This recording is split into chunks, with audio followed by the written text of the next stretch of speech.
జరిగింది. Peak stage లో ఉండగా రాష్ట్ర విభజన జరుగుతున్న దశలో కొట్టిన మీటింగ్ ఇది. ఆ దమ్ము చూపించాడు అతను. అలాంటి దమ్ము పవన్ కళ్యాణ్, నాకు పవన్ కళ్యాణ్ మీద అభిమానం వచ్చింది ఏంటంటే ఆ ఆస్పెక్ట్. అప్పుడు ఈ జగన్ మీద నాకు ఈ కేసులు ఈ వ్యవహారాల కారణంగా వ్యతిరేకత ఉండేది, అభిమానం ఉండేది కాదు నాకు. అది పవన్ కళ్యాణ్ మీద అభిమానం అంటే ఒకటి గంగతోరాంబాబు సినిమా ఆ టైంలో ధైర్యంగా తీయటం, రెండోది పార్టీ పెట్టినప్పుడు ఆ స్టేట్మెంట్ ఇవ్వటం ఏదైతే, అలాంటి ఒక ధైర్యశాలిగా కనిపించాడు.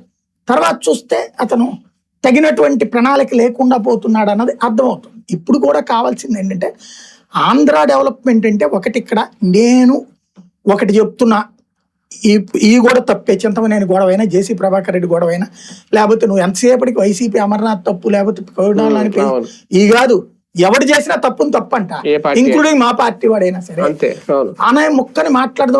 యాక్షన్ కూడా తీసుకుంటా. ఇప్పుడు యాక్షన్ ఫెయిల్యూర్. ఇప్పుడు అరవ శ్రీధర్ మొన్న బయట పెట్టాను అన్నావు.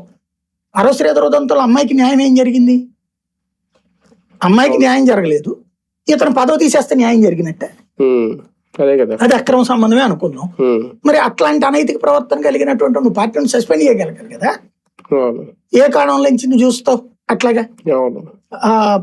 అట్లాంటి ఇష్యూస్ దగ్గర మైనస్ ఉంది. ఆ విషయంలో Telugu Desam better, even YCP failure. అట్లాంటి వైసీపీ కూడా వాళ్ళ దాంట్లో యాక్షన్ తీసుకోవడం చాలా కాలం పట్టింది. దువ్వాడదో లేకపోతే ఇంకోటి. ఇప్పుడు కూడా మొన్న మధ్యన ఏదో అమ్మాయిది కూడా ఇష్యూ వచ్చింది కదా, వచ్చినప్పుడు యాక్షన్ తీసుకోలేకపోతున్నారు వీళ్ళు, లేట్ అవుతున్నది.